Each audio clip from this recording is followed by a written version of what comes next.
Good morning, folks. Welcome to the MMA Sucka podcast. My name is Tim Wheaton, joined as always by the editor-in-chief at MMA Sucka, Frazer Krohn. Frazer, how you doing today? Really good, mate. Let's get going because we've got live boxing at 10, half 10, 11 o'clock in the morning UK time to watch Inoue versus Fulton. Inoue, I think, going up in weight from to 122. So let's get this podcast. We've got UFC London, we've got UFC 291. We've got I don't think we'll have time to preview Terence Crawford versus Errol Spence, but Okay. that fight previews itself. Really, we've got a huge pay-per-view card. We've got a lot of talking points from UFC London. So I think that there's three main talking points from UFC London: the main event, the co-main event, and Paul Craig.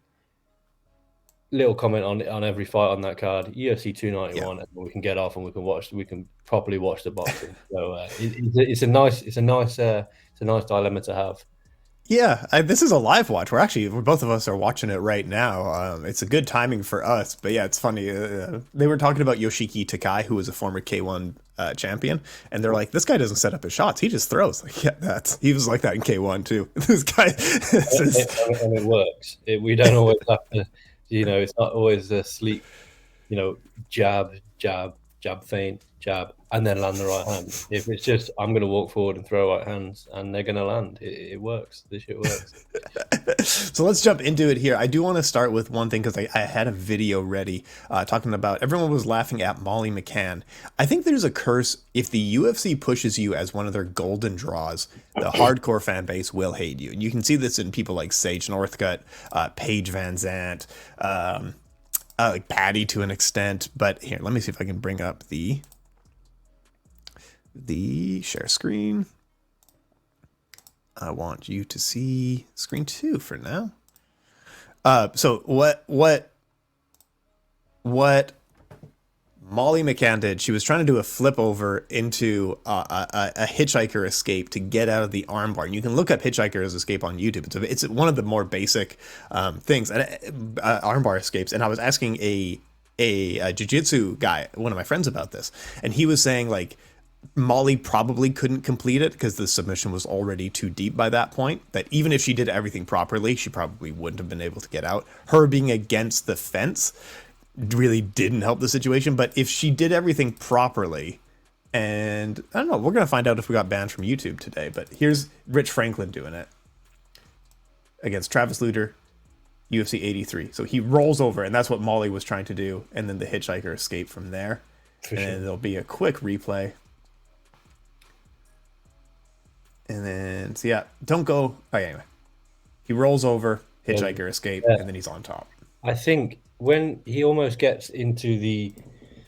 So, same with Molly, and obviously the same we saw there with Rich Franklin. You almost get into almost sort of try and roll into your opponent's guard, as it were, until you get all this sort of. If you're doing it in a two-step process, it's almost guard and then out the other side. Yeah. Molly wasn't able to get to that guard position because of the fence. Yes. My argument would be, does she ever really learn? She got stuck up against the fence against Gillian Robertson. Well, it's not even does she learn. I've got a lot of time for Molly McCann. I think what she's done for female MMA in the UK is unprecedented. Obviously we had... I like Molly.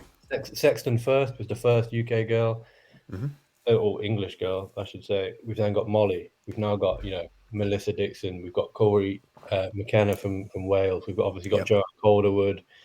And I'm sure I'm forgetting it. If we're classing Casey O'Neill as Scottish, we've got Casey O'Neill. We'll claim her as a UK resident. That's right.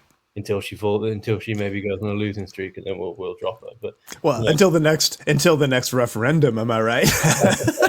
We're getting political already, guys. We're getting political already. But no, for Molly, it's difficult because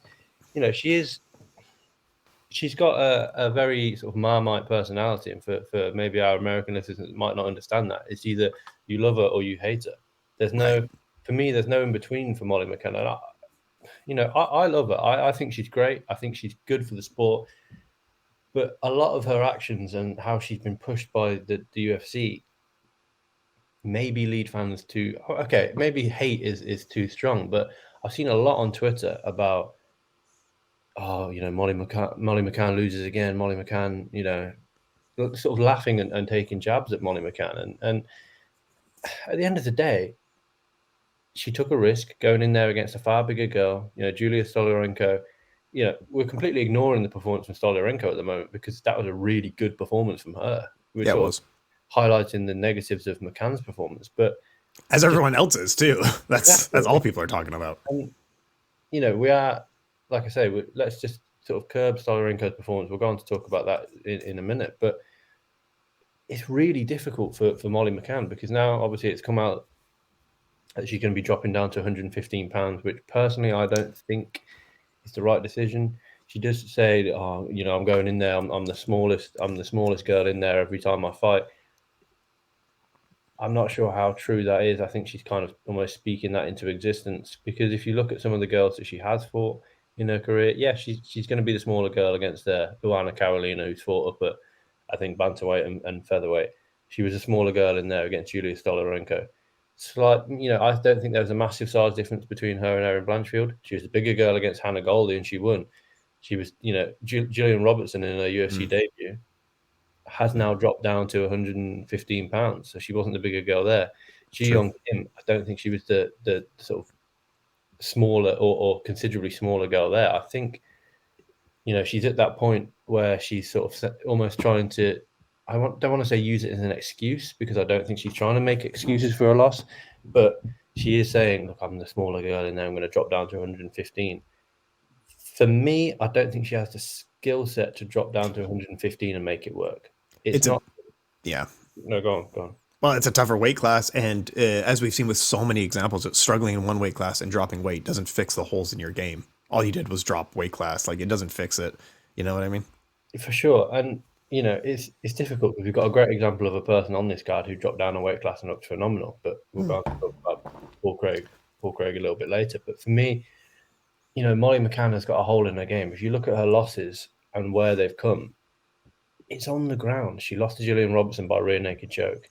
She lost to Talia Santos by being pretty, dominated on the ground. She lost to Laura Principio, dominated on the ground. She lost to Erin Blanchfield by submission on the ground. She lost to Julia Stoliarenko by submission on the ground. Now, is this not obvious? She's losing on the ground every single time. You look at some of the guys and girls that she trains with. We'll use Paddy. It's the next generation gym in Liverpool. It's a good gym. Clearly, they've got 2 UFC fighters. Shauna Bannon trains there. We'll comment on her in a bit. Leah McCourt from Bellator trains there. But Leah McCourt isn't a slick wrestler, slick jiu-jitsu girl. She's very much a striker with reasonable jiu-jitsu skills, but not high-level UFC level. She's barely that. Exactly. Paddy Pimblett. Yeah. Is a striker who has pretty solid jiu-jitsu, but he uses jiu-jitsu more as a sort of get out of jail free card because he's being tagged on the feet. Shauna Bannon is a point fighter. We saw that on Saturday night. So is it time that Molly McCann, sort of bites the bullet and says, next generation made me, next generation got me to the UFC. I can still train at our next generation, but I need to go over to America and train with girls of my size day in, day out. I need to go to Extreme Couture, work on my wrestling defense, work on my ground game with someone like Casey O'Neill, because I think these two girls are at very different trajectories in their career. Casey O'Neill's, yes, she's coming off the loss in March. She's on the up. Molly McCann at 33, probably on the downward spiral for me.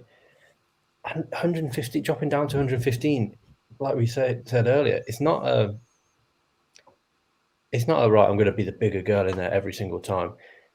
We look at the 115-pound champion in Zhang Weili. Mm-hmm. She would far outsize Molly McCann. If it, let's okay, it's not going to happen. Let's say that Molly McCann gets an instant title shot. Zhang Weili far outsizes Molly McCann, even at 115. Rose Namajunas moving up in weight. I don't think there's a massive difference in size between Yang Xiaonan and Molly McCann. Amanda Lemos would be bigger than her. Jessica Andrade. Mackenzie Dern will probably be the bigger girl in there. Marina Rodriguez is quite a small 115. And then you get into the likes of, Angela Hill, smaller. Tabitha Ricci would probably be a similar size. Michelle Waterson Gomez, smaller. Luana Perahino, probably smaller. Amanda Hebas, similar size. Tatiana Suarez, again, probably similar size. So you're looking at a lot of these girls are, for me, there's no sort of, I know it sounds ridiculous, there's no out and out 115ers. They're either 105ers that there's not a Division 4 in, Angela Hill, Michelle Waterson Gomez, or they're big 115ers like Zhang Weili, Tatiana Suarez. It's going to be tough for Molly McCann. And I wrote a piece on the fact that Molly McCann lost again by first round. It's not just like it was a close fight and she just narrowly loses out by submission. Yeah. First round submission again, and it is what it is. These things happen. But for me, I'm looking at the strawweight division, and I'm wondering where, I tried, this is before I knew that she would be dropping down in weight, and I tried to match her up with a couple of girls at 125. Antonina Shevchenko works well. I think Marianne Lipsky rematch probably would work quite well. Yeah. But for me, I'm now looking at the strawweight division. I'm thinking, where does she sort of fill into that strawweight division? It's tough. And the thing is, I think they clearly like her. They clearly like Molly McCann, and they will. She's been on a 2-fight losing streak before, and they won't cut her for sure. But I'm looking at that strawweight division. I'm thinking, where does she fit into that strawweight division? And I'm just looking up and down the rankings now. The girls without a fight, you got Victoria Dudikova, who fought last weekend, obviously won by TKO, but obviously it was an arm injury. She's only 7-0. They don't match her up with her because that's a prospect versus a fan favorite, as it were. Diana Balbita coming off one win by decision. Cheyenne Velismus, I think that she's pregnant, so she won't be returning for a long time. Do you do an all British affair with Corey McKenna? Do you do a strawweight rematch with Gillian Robertson? And then you're looking at the kind of upper echelons of the division where, to be honest, she doesn't deserve a shot at a ranked girl at strawweight. She's not ranked at flyweight, so she shouldn't then fight for a ranking place at strawweight. It's difficult for Molly McCann. They don't cut her, for sure they don't cut her. But for me, in 2 to 3 years, I think we see Molly McCann on a kingpin, on a misfits. I don't think she was never going to be a UFC champion, in my opinion, because she just unfortunately just wasn't well-rounded enough. She was the Cage Warriors champion. She was the sort of English sweetheart. It was cringeworthy when she grabbed the belt after spinning back. But it is what it is. It was fun. It got headlines. Yeah. But for me, with Molly dropping down to strawweight, I'm not quite sure if it's the right career decision. But who am I to tell her no? Yeah, and honestly, Molly, I do like her. The UFC fans really do hate her, but yeah, like you said, I don't think the UFC is going to hang on to her for too long. But there's nothing wrong with being a middle class fighter, like never fighting for a title. I don't think dropping down in weight is the right idea. I think she should just hang out where she is and be a fun fighter, be a Cowboy Oliveira, be a Randy Brown, someone like this. Like probably not fighting for a title, but you fill in a fun space that the UFC needs, and that's okay. But let's get to the other fights. Speaking of people changing weight, Nathaniel Wood, it just keeps working for him. It just keeps working. And this fight Andre Fili made him work for this, but he looked good, and it was a tough decision, and it was a really fun fight to watch. But Nathaniel Wood gets the unanimous decision nod, continues his win streak at featherweight, going up in weight from his original bantamweight. This kid's looking good. I'm so happy to see his success, right? Yeah, for sure. And he's one of the good guys of the sport. I've spoken to him a couple of times, and he's just a genuinely nice bloke. He had the fight fall off on the day of. I think that was last March, in July. He was meant to be facing Lerone Murphy. He obviously had the knee injury from the cut on the mat. Yeah, that was weird. And these are freak injuries. These are not like I was training too hard kind of injury. It was a freak injury, and it's a classic case of these things happen. But you look at his fight against Andre Fili. This is the kind of fight I think. I mean, all fighters want to go in there, take no damage, and come out completely unscathed. But I think this is the fight against Andre Fili where he knows where he is. I think he clearly won that fight. I don't believe that it should have been I think it was a split decision. I don't think that it should have. Oh no, it was a unanimous decision. But I know a lot of people were talking about Andre Fili maybe winning that. Didn't agree. This isn't boxing where if you get dropped, it's an automatic 10-8. But he felt Fili's power. Yeah. You know, those first 2 rounds were fun rounds. You know, they were quite, and they were fun, competitive rounds as well. That third round, I think both guys kind of navigated a way to. I think they both knew that it was a close fight, and that third round kind of showed that, you know, I don't want to go out there and get dropped again, because each man knew that they could hurt the other guy. And for me, the only disappointing thing from Nathaniel's performance, aside from obviously getting dropped, I don't always think that that's a bad thing, because now guys at featherweight won't be sort of scared to face Nathaniel Wood. They can see him be hurt from someone like Andre Fili, who's not the biggest puncher. The only disappointment is the lack of a call out at the end of the fight. You know, you just won. For me, someone like Nathaniel, who's on the brink of a ranking at 145, should be calling out a ranked guy at 145. Yeah. We don't know yet. I've been checking the UFC rankings, that they haven't been released yet. Okay, that's what I was checking for. So as of yet, he's not ranked. Will we see him ranked? I can kind of see him being ranked, to be honest. I really do. Yep. And it's the same with Lerone Murphy. Josh Kulabau is a very good fighter. I've put in my notes, is Lerone Murphy any good? Hey, I know. I don't know. I don't know what the answer is either. Of like, it seems like he had a lot of potential that we all saw, that he hasn't lived up to that potential that we maybe saw, or something with decision making is a bit off. But it's like his skill level, I imagine, is a lot better than what we've seen. Like, is he fighting at 50% every fight and just cruising or something?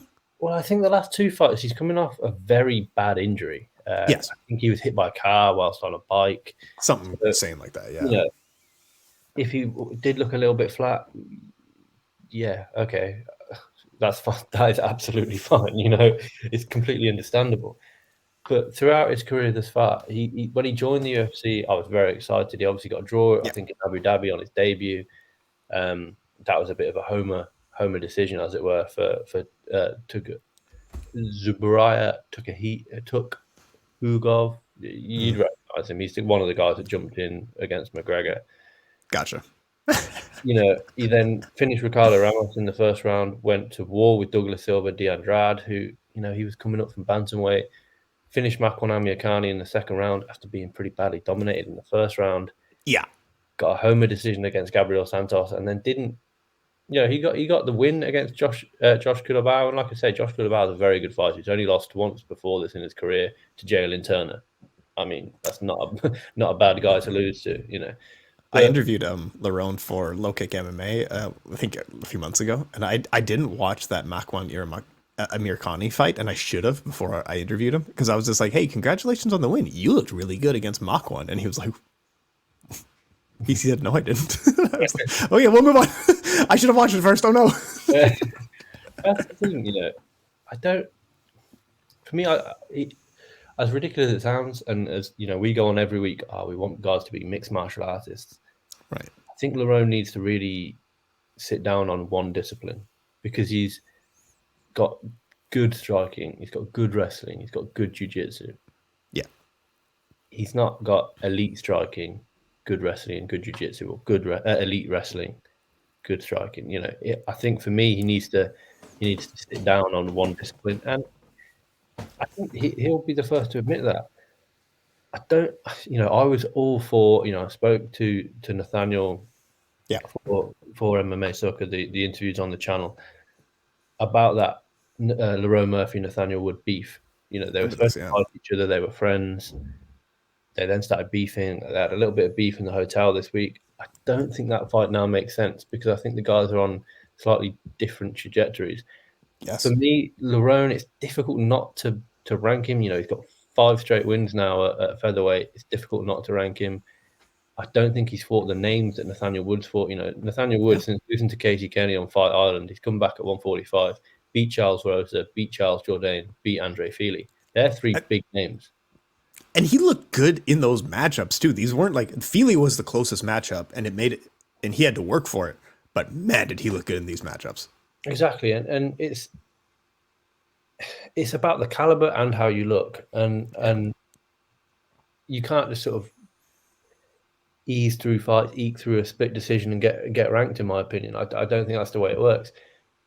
For me, a perfect next fight for Nathaniel Wood would be Bryce Mitchell. Very little threat on the feet. Would have to mind his P's and Q's on the ground, and I think he could get through that fight with relative ease. To be honest, I think he beats Bryce Mitchell. For Lerone Murphy, it's slightly more difficult. You know, who does he face? I think he needs a step up in competition. I think Lerone Murphy's the kind of guy who fights to the level of his competition. You stick him in there with the champion Volkanovski, for example. I think he gave a good showing of himself. You stick him in there against a guy who's coming off 3 losses. I don't think he looks great in that fight. Mm-hmm. You know, Makwan Amirkhani, for example. Yeah. He didn't look great in that fight, and he sort of fought to the level of the guy that he was facing. As ridiculous as that sounds. No, I get it. I'm with you. Jack Shaw at 145. You know, to almost fight for a ranking. Jack Shaw, remember, was ranked at 135, dropped out, moved up, hasn't competed, isn't scheduled yet. That's a good one. I like that fight, and put it on the October 14th card, the same card as Melissa's making her debut on, because that, you know, British interest. You've already got Melissa on the card that will bring in a lot of British interest. Put that fight on the card and up the British interest even further. But yeah, I'm not sure what the UFC do with Lerone Murphy. I'm not quite sure what they do with Nathaniel Wood, but it's exciting. Featherweight is exciting again, but interestingly, not as exciting as the heavyweight division. Go on. Tell us everything. Tom Aspinall. As I tweeted on Saturday night, Tom Aspinall's the best heavyweight on the planet. Uncrowned.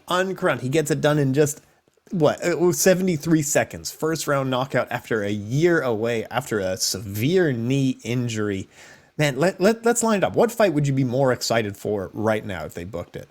John Jones versus Stipe Miocic, or Tom Aspinall versus Sergey Pavlovich? Which one's the real number one fight?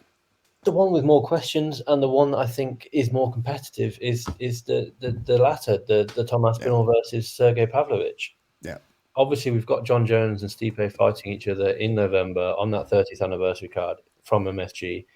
Stipe Miocic, 41 years old, returning off 2-year layoffs.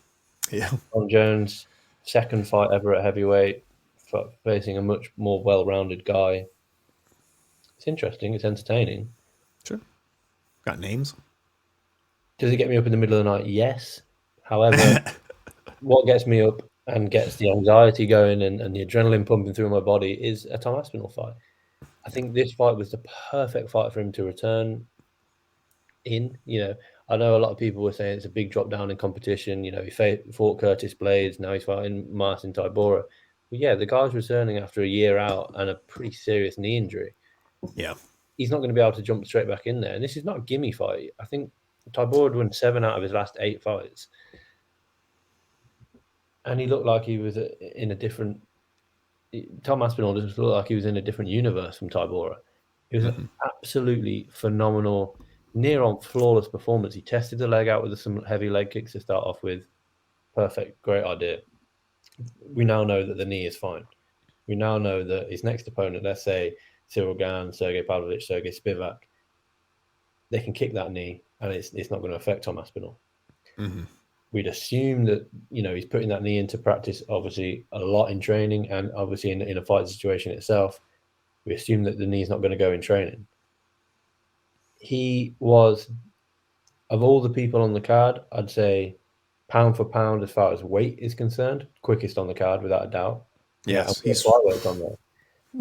He was quicker than Paul Craig and Andre Muniz. Yeah. And he weighed a career heaviest 256, I think it was.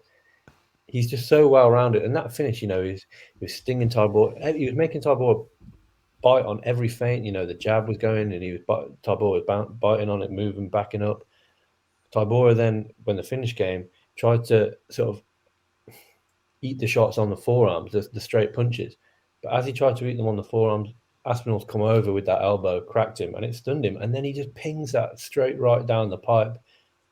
I think it was Mark Goddard had no, and then the ground and pound. Mark Goddard had no other option than to step in there and stop the fight. 1 minute 13 seconds, like you say, 73 seconds. And then he did what Nathaniel didn't, and he laid out what's next for him, because Dana White can't now go, yeah, that's a good idea, but I actually want you to go down the Curtis Blades rematch. No one's going to buy into that now. He's going to sit cage side in Paris, watch Cyril Gane versus Spivak. For argument's sake, let's say Cyril Gane wins that. He faces Cyril Gane. Sergey Spivak, that's a rematch. It's another Fight Night main event, more than likely, December, January time. And then he said he's having John Jones. Sign me up to that. The worrying thing for me is John Jones retires in MSG if he beats Stipe. I think so too. But then Tom Aspinall has to get vocal and say, look, the only reason he's retiring is because I'm on the horizon. He needs to then put himself in that title picture straight away. And he's in the title picture now. If Aspinall was to face John Jones next after Stipe Miocic, or Stipe Miocic after John Jones, I don't want to write him off completely. But I'm, odds would assume, and I'm assuming that that John Jones wins that. Probably, yeah. If they were to book Tom Aspinall against John Jones next for, say, January, February time, I don't think anybody complains about that. I don't think anyone says that Tom Aspinall is undeserving, and I think that gets a lot of interest and a lot of pay-per-view buys. Yeah, and I think so too. I'm so here for it. Tom Aspinall, what is this, his fourth main event in a row or something like that? Like, the UFC has pushed him, and he's risen to the occasion on every. Aside from the freak knee injury, he's really done just a tremendous job putting his name out there, making sure people know who he is, and being a nice guy at the same time. Oh, he's such a sweetheart. But yeah, no, I agree with you. I agree with you on all points. I'm hoping that history, if John Jones does retire after beating Stipe, I hope that history will recognize, those are just two old guys. The real number one is the Sergey Spivak and Tom Aspinall or Cyril Gane in the future. Just like George St. Pierre when he beat Michael Bisping, and then Robert Whittaker, everyone's like, yeah, he's number one. I don't know what history will look at. I hope John Jones sticks around to get knocked out. That would be fun. The last one we'll quickly touch on, Paul Craig moving out to middleweight. Had some moments. Looked good, got it done via ground and pound. Really good job, Paul Craig. This was a good adjustment. I think speaking of middle class fighters like a Cowboy Oliveira, I think Paul Craig might be that kind of guy. He's always going to be fun. Probably not going to crack the top 5 anytime soon or fight for a title, but just a fun guy to watch, right? Yeah, for sure. And it's not, Andre Muniz is not an easy fight. No, that's true. That's a good point too. Where Paul Craig's strengths lie are on the ground, and where Andre Muniz's strengths lie are on the ground. So it's not like Paul Craig's going up against a guy who has no ground game at 185. Although I saw on the MMA, I'm pretty sure that Paul Craig said he weighed in at, I think, 215 or something on fight day. So he put on about 35 pounds. How the hell is this humanly possible? What? So is that a middleweight fight? Is it not? I don't know. He's a heavyweight by the time it comes around.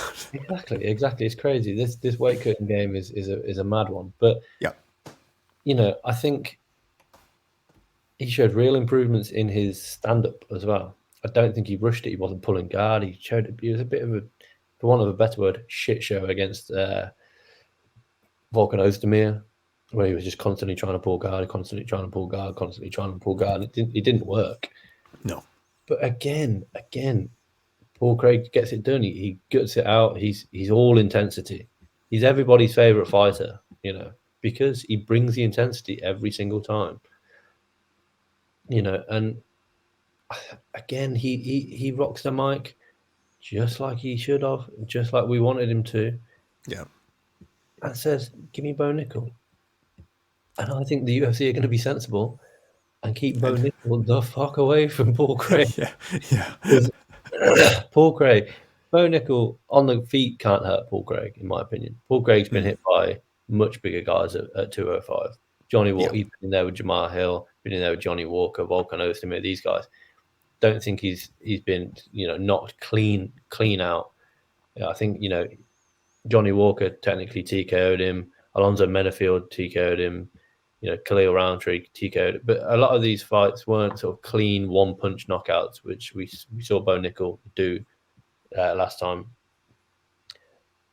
if Bo Nickel takes it to the ground, that's dangerous for Bo Nickel. He's got good wrestling. He's probably got good jiu-jitsu. He's not got as good jiu-jitsu for MMA as Paul Craig. Yeah. I think if the UFC are sensible, they put Paul Craig on one path and Bo Nickel on the complete opposite path, because that is not a good fight for Bo Nickel. But there's plenty of fights at middleweight that I'd watch the hell out of for Paul Craig. I'm just looking, he beat the number 14 guy, which we'd assume then maybe Muniz drops out and Paul Craig becomes number 15 or even number 14. Mm-hmm. Brendan Allen, I'd watch that. Jack Manson, I'd watch that. Going up as high as, Sean Strickland, I'd probably watch that. I know Sean Strickland's on the cusp of a title shot, but I'd watch that. Mm-hmm. You've got Roman Dolidze and Derek Brunson, I think, signed for a fight, this week, and Nasruddin Imanov also signed for a fight this week. I'd watch all of those fights. Paul Craig is an exciting fighter. I think he beats everyone from he has the potential to beat everyone from number 2 to number 15. He also has the potential to go in there and get absolutely battered from everyone from number 2 to number 15. This is what makes Paul Craig everyone's favourite fighter. Could he go in there and pull off a crazy sub against Robert Whittaker? Yeah. Could he go in there, take Dricus du Plessis down, submit him? Probably. Could he go in there against Israel Adesanya and get blown out in 3 minutes? Absolutely. Easily. Could he pull guard against Israel Adesanya and get him in some crazy submission?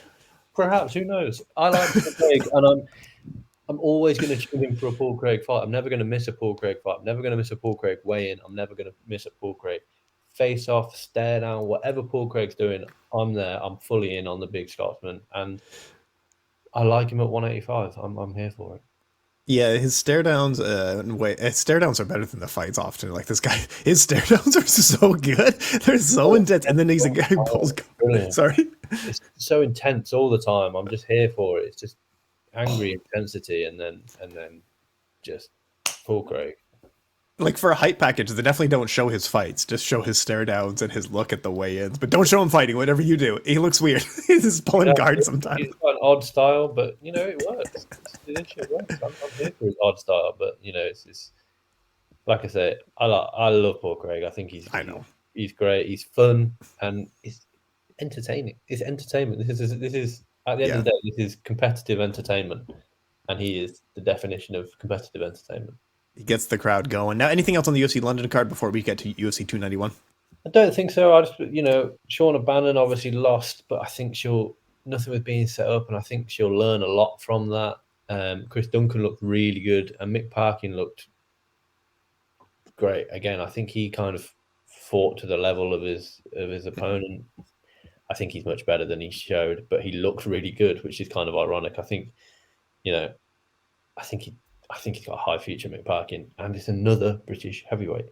We don't get this. Phil DeFries, long gone from the UFC. I'd like to see him back, but he's long gone from the UFC. Tom Aspinall, top of the game. Mick Parkin, up and comer. I'm all for it. We're all in on the UK MMA future, and I like to see it. The legacy that Lee Murray really said. Lee Murray. So let's go into Dustin Poirier versus Justin Gaethje. BMF title. It's the rematch. Look, you could color this fight any way you want. You could put a BMF title. You could put an interim title. You could do it at welterweight. I don't care. It's a fun fight regardless. What the title implications are, what it means for the rest of the division, it doesn't matter. These two guys are going in there. It's going to be a rock'em sock'em fight from bell to bell, just like it was the first time. It's a matter of if we think it's going to go all the way to the 5th round, to the decision, who's going to make the better adjustments, all that sort of stuff. What's your preview? What do you see in Dustin Poirier versus Justin Gaethje? Yeah, for me, this is two of the best, most entertaining guys at 155 or in the UFC as a whole. MMA history, it's an amazing matchup. Competing. I don't give a fuck about a BMF belt. Come on, man. That was a gimmick belt for two people that arguably didn't even deserve it in the first place. You've got people like Kevin Holland existing, and he's not in the conversation for the BMF belt.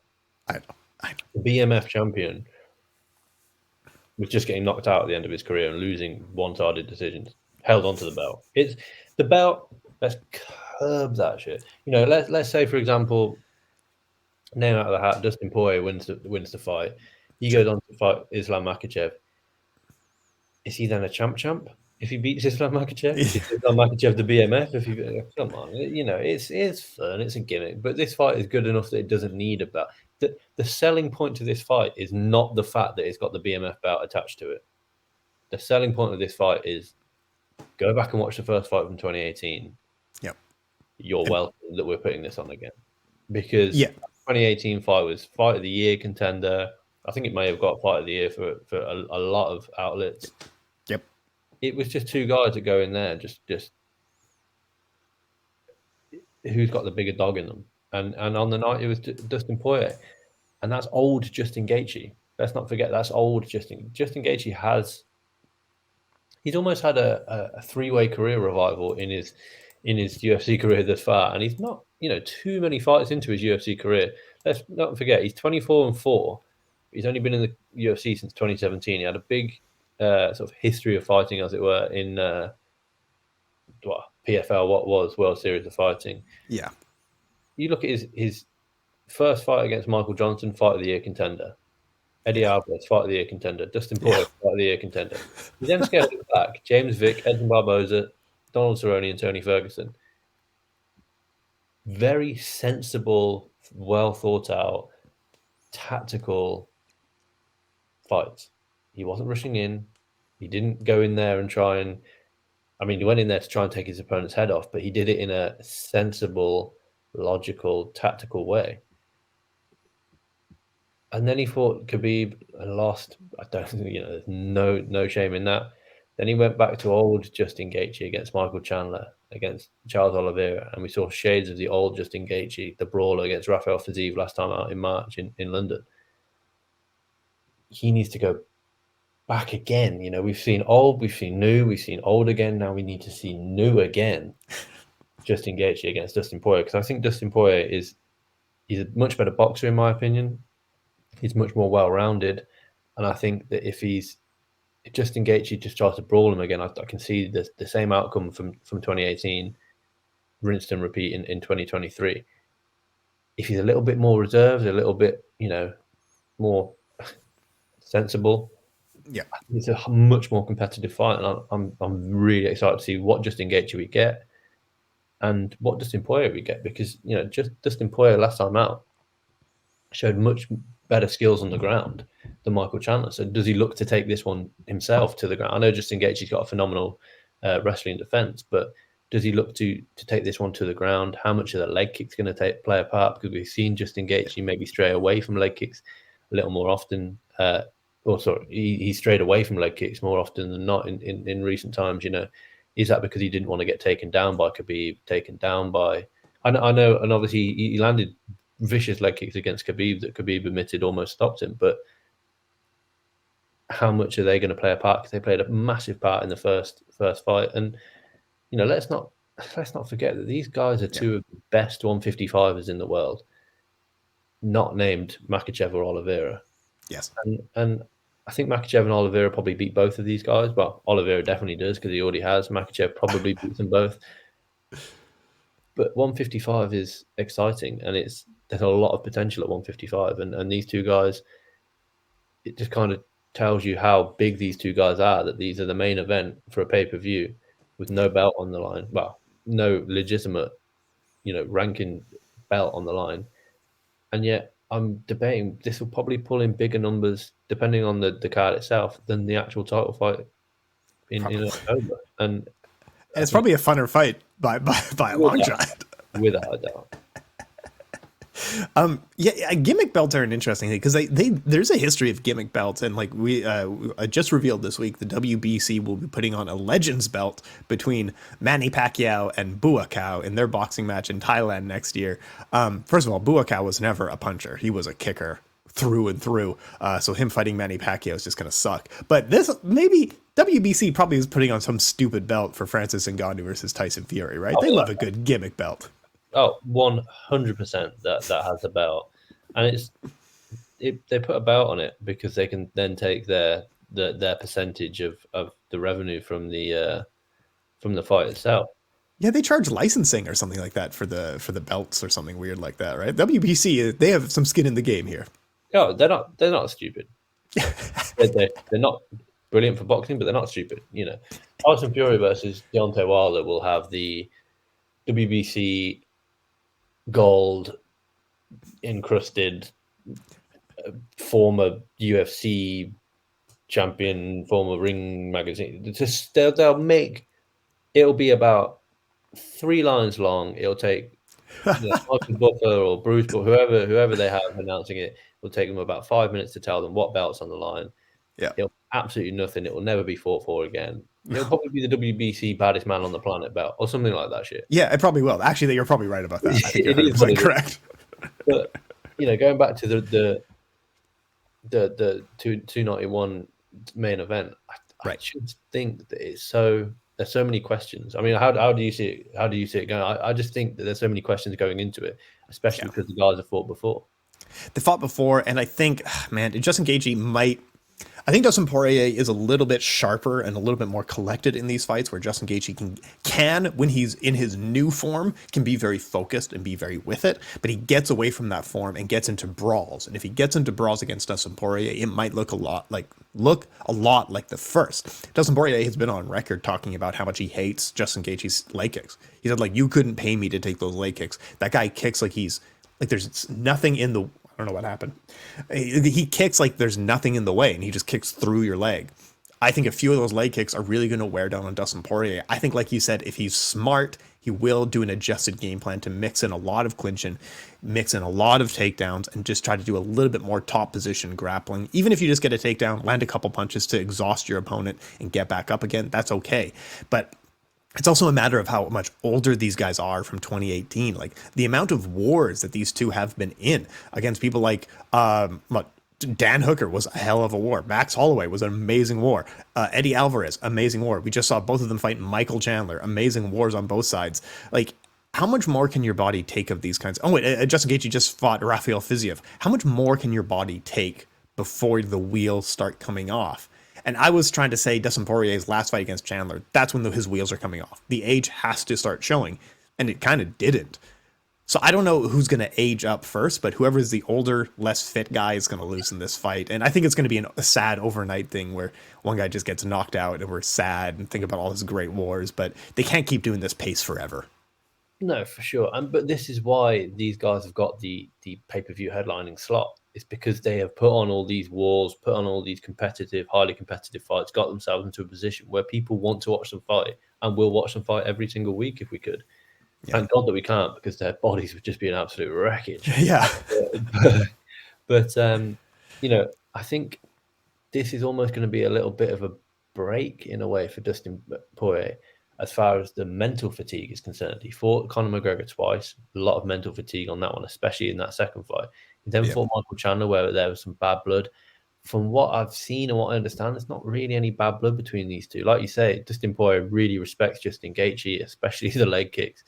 Yeah. And for me, if I'm Dustin Poirier, I'm working on takedowns off leg kicks a lot, because if it works, you've got the takedown, you've got a top position. If it doesn't work, it gets Gaethje thinking that, oh, that's his game plan. He's looking to take me down off the leg kick. I don't want to be on my back. Yes, I've got a good takedown defense, but I don't want to be on my back. So I'm going to ease back on the leg kicks a little bit. I think Gaethje, when he throws a leg kick, sometimes leaves himself open, and we saw that against Poirier the first time. He throws a leg kick, but because he put so much into it, his hands sort of almost come down, and it's got almost like you're unsheathing a sword, kind of bang like that. And I think if he does it, he needs to really shell up. And because Dustin, just before the leg kick lands, you can throw it straight. Don't get me wrong, it's going to eat your leg up, because all the weight's going to be on that front leg. Bang, you're trying to throw the straight, and all the weight's going through your front leg. It's just who can withstand the pain and the shot more. Can you withstand even a low calf kick once? But if you can withstand that low calf kick and you land the straight right, it's risk versus reward. And I think that's something that I think we're going to be talking about a lot next week, the risk and the reward factor of, Justin Gaethje risked the takedown off the leg kick, and it didn't work, and he got his leg eaten up, and he wasn't able to. The risk of having his leg eaten up to land the straight was worth it for Dustin Poirier, because he managed to hurt Justin Gaethje. It's a lot of risk versus reward, and I just think it's a really great fight. He's got the BMF title. I think Jorge Masvidal is going to put the BMF title on. Who cares, man? It is what it is. It's just a bit of a laugh. But, I just think title aside, it's a great fight.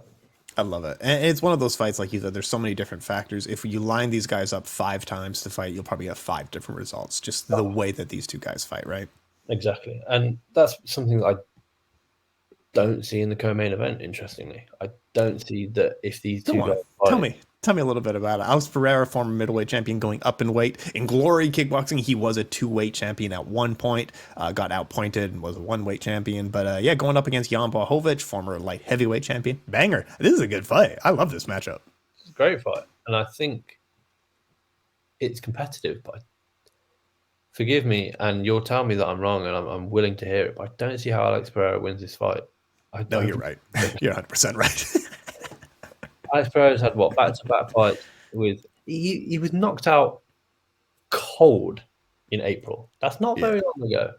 That's not very long ago. April the 8th. So he probably has the rest of April off, forcibly. Probably a lot of May off. We're only on July. It would be July the 29th, I think, is a card. That is not a lot of time off to be completely knocked out cold and then going up to. And let's not forget, Adesanya is a notoriously hard puncher. Yes, the weight had an effect on Alex Pereira. That's undeniable because he is so big. I think he'll probably be the bigger guy in there against Jan Błachowicz this weekend. But Jan Błachowicz hits harder than Israel Adesanya, in my opinion. Yeah, and it's a tough fight. Jan Błachowicz is tactical. He's good on the feet. He's a former experienced Muay Thai striker, so he knows his stuff. But at light heavyweight, there's a lot of guys I would pick Pereira to beat confidently, like a Rakic, a Johnny Walker, a Volkan Ozdemir, Ryan Spann, and maybe even Dominic Reyes, but not Jan Błachowicz. It's a tough matchup for him. I think Alex likes to set up a lot of stuff off the leg kick.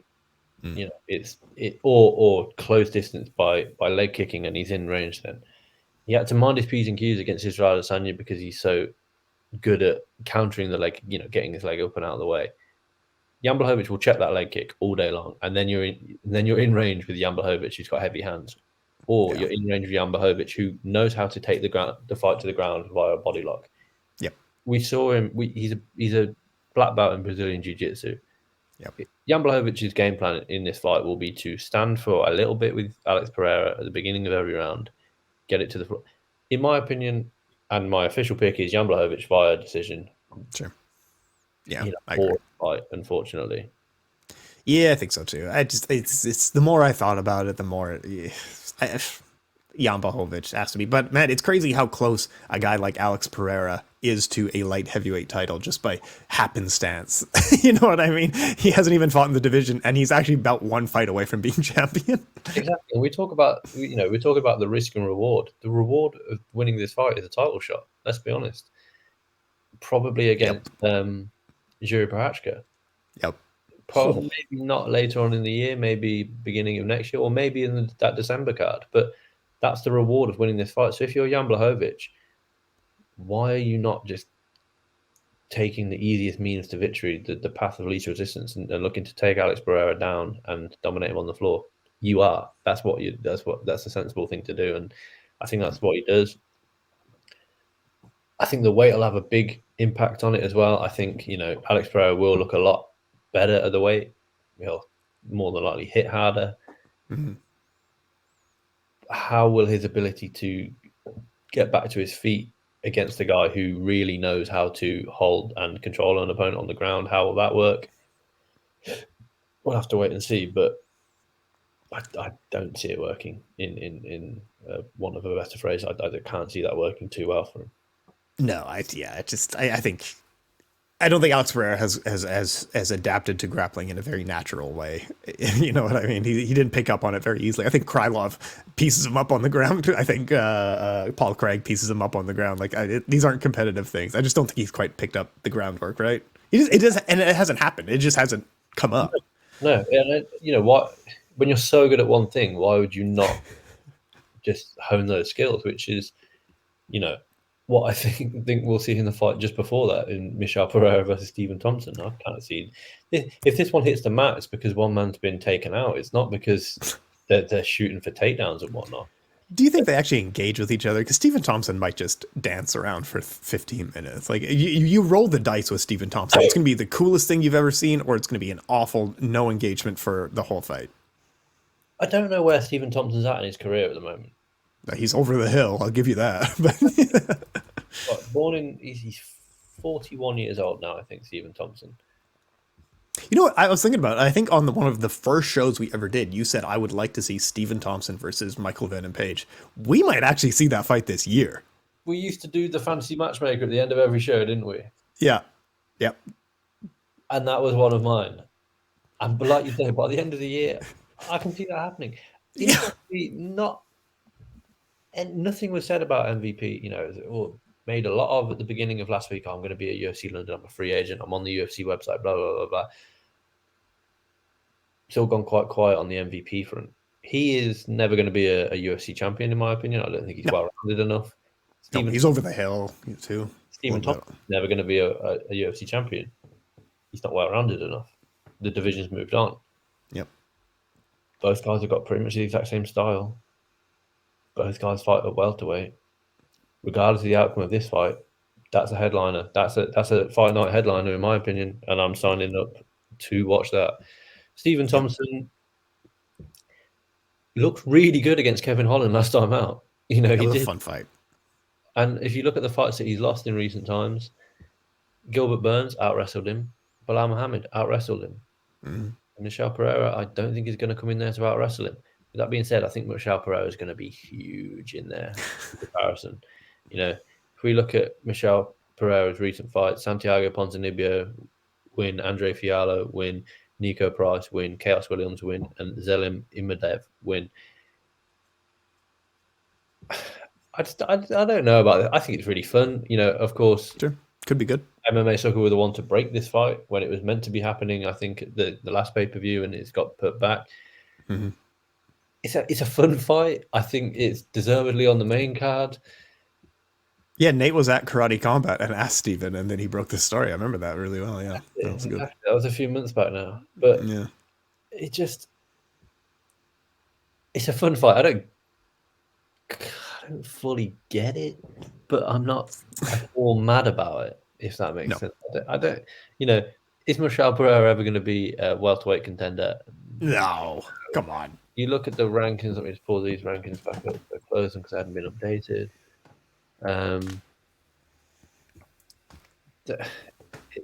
It's, you know, we look at the welterweight rankings. Stephen Thompson still ranked number 7. Michel Pereira ranked number 15. You've got people in the division like Jack Della Maddalena and Ian Machado Gary who have got a higher ceiling, in my opinion. Yeah, I think we've seen the best of Michel Pereira at this point already. Official pick. What's your final pick on this one? It's Thompson by decision. You know, it's Thompson by decision. He probably just dances around him for as long as it lasts. But I think it lasts full 15 minutes, and like you say, he can just quite simply outpoint him. Just on the rankings, they have been updated now.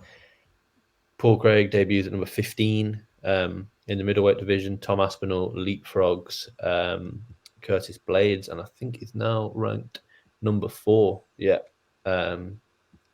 Which you've got Cyril Gane ahead of him. You've got Sergey Pavlovich ahead of him, and you have got obviously Stipe Miocic ahead of him. So Aspinall now just jumps at one place to the number 4 spot, and Curtis Blades drops one down. Interestingly, let me just continue reading this article. Yeah, there's no Nathaniel Wood. No movement of featherweight at all, which is disappointing. And I definitely put him ahead of like Alex Caceres and maybe Edson Barbosa too, who are the 15 and 14 right now. Exactly, and there's no featherweight fight on this card this weekend, so we don't. You know, I wouldn't assume that we get any movement this weekend obviously in the featherweight division.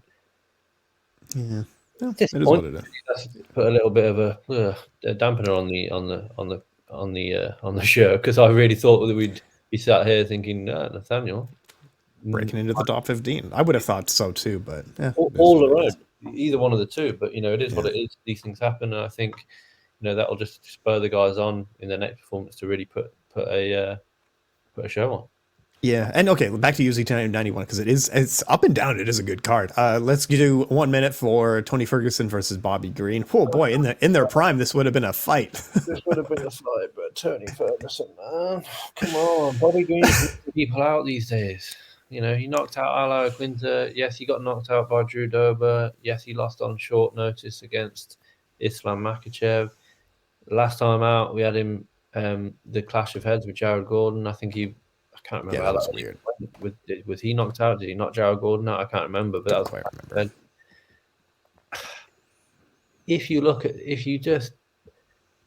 Tony Ferguson should run through someone of Bobby Green's caliber. No disrespect to Bobby Green, but the caliber of guys that Tony Ferguson has fought, has beat, the run that he went on, he should absolutely breeze through Bobby Green. However, 5 straight losses, of which 4 have come by a finish. Sorry, 3 have come by a finish, and 2 have come in dominant fashion. Maybe suggest that won't be the case. I don't know how. I'm picking Tony Ferguson to get back in the win column in this one. Sure. I hope and pray that he uses his wrestling, uses that snap jiu-jitsu, his well-rounded mixed martial arts game that sort of got him to the dance, as it were. He'll probably get flying knee to the face and knocked out in the first 10 seconds because that's just the way his career is going at the moment. But, Tony, I hope he's got the right guys around him to say, look, wrestle, use your jiu-jitsu, win this fight, retire. Yeah. It's got to the point where the division's moved on from Tony Ferguson, unfortunately. He kind of grew old overnight against Justin Gaethje. And that's crazy to say because he was on such a good winning run. But now we've got to think more about his health. You don't want this to be a Chuck Liddell situation where he's just getting knocked out and knocked out. Remember, let's not forget last time out he fought up at 170 against Nate Diaz in the main event. And looked bad too. Did not look great at all. No. But if he wrestles even in his current aged state, I think he should be able to beat Bobby Green, right? Exactly. And Bobby Green's a really fun fighter. He's always a good talker on the mic. Yeah. Great on the great standing, but a little bit soft on the ground. Exactly. And I want to see the old Tony Ferguson, the crazy side of Tony Ferguson in there, because I think it kind of confuses the boxing style of Bobby Green. I'm picking Tony Ferguson probably by decision. I just really hope he throws those gloves down. I really do. I know. Michael Chiesa. Sorry, go ahead. Finish that. Just purely for his own health. I just want to see him throw those gloves down because he's taken a lot of punishment in his career. Yeah, and then he can do submission grappling competitively. He can go to Eddie Bravo Invitationals. Like, he can go to a quintet. He can just show up and do fun stuff like this for the rest of his career, but not fighting. Not that. Exactly. Michael Chiesa versus Kevin Holland. Chiesa all day. This is like a setup for Chiesa, isn't it? You'd think, but then I would. But then Kevin Holland. What are we going to have from Kevin Holland? Who knows? Michael Chiesa should win this fight. I think he's coming off a couple of losses. Chiesa against Vicente Luque and Sean Brady back in November 2021. So it's been a long time. Yeah. He obviously pulled out against. Li Jingliang pulled out against him on the Adesanya Pereira 2 undercard. Michael Chiesa should win this fight. Should. I agree. Yeah, should. He looked physically better at 170 than he did at 155. Kevin Holland's looked better at 170 than he did at 185. Sorry, but this will be shockingly only the second time that Kevin Holland's fought this year. We're used to seeing him every couple of weeks. I don't know how I'm well in on this fight. I think it's going to be a great fight. It's quite clear that Holland holds a big advantage on the feet. Chiesa holds a big advantage on the ground. Yeah, massive. Yeah. How much can Kevin Holland prevent Michael Chiesa from taking him down and whatnot? 6'3" faces 6'1", 6-inch reach advantage for Kevin Holland. If he doesn't do the I don't know, want of a better phrase, boneheaded thing and engage in Chiesa, 6 inches and 3 inches on the feet. That's a lot. That's a lot longer than you'd maybe assume. And he can keep this fight at range, and he should keep this fight at range and win the fight by staying at range. Just Kevin Holland do that, he probably looks to fucking take Chiesa down and submit him, because that's the kind of guy Kevin Holland is. And yeah, I'm here for it. I'm all in. Why not?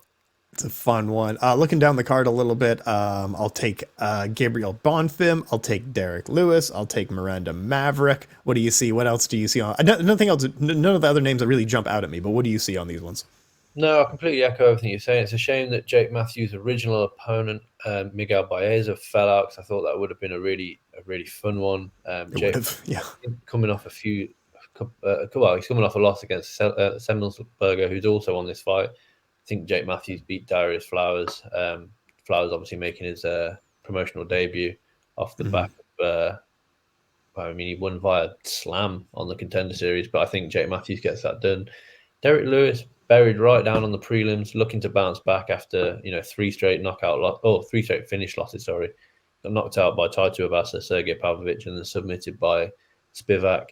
Taking a big step down in competition to face Marco Rodrigo de Lima, who's he's won 2. He's won 4 of his last 5. Sorry. Mm.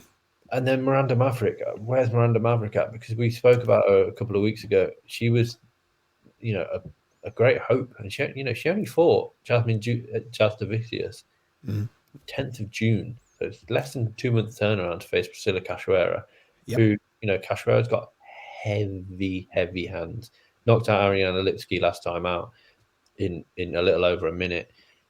She knocked out Gina Mazzani, knocked out Shayna Dobson. She's a heavy hitter, but where we've seen her struggle is on the ground. Molly McCann did quite well against her on the feet and on the ground, mixed it up there. Valentina Shevchenko, of course, absolutely dominated her on the ground, and Gillian Robertson submitted her on the ground.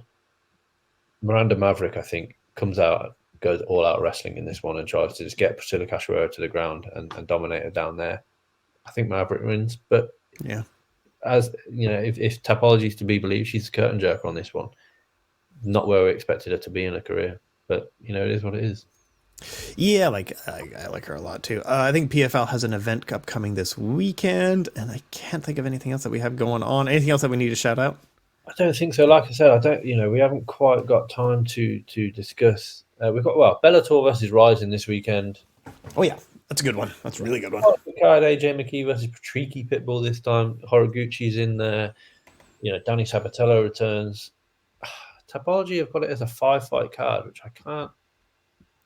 I don't think it's been revealed at this point, or Tapology hasn't updated. A 5-fight card, and of course we've got, arguably the big, it's being billed as the fight of the century. Errol Spence Jr. versus Terence Crawford this weekend at 147 for the undisputed welterweight title. On that card, Isaac Cruz, Nonito Donaire. Tune in to this card, because you're going to see probably, in my opinion, the pound for pound number 1 face the pound for pound number 2. I think Terence Crawford is number 1. I think Errol Spence is number 2. It just, in my opinion. And, it's such a good fight that I just want to watch it and then analyze it. I can analyze it before, but I just want to watch it and I just want to enjoy it for the whole time. I think Terence Crawford is slightly more well-rounded than Errol Spence. He can mix it up from the switch stances a little bit better.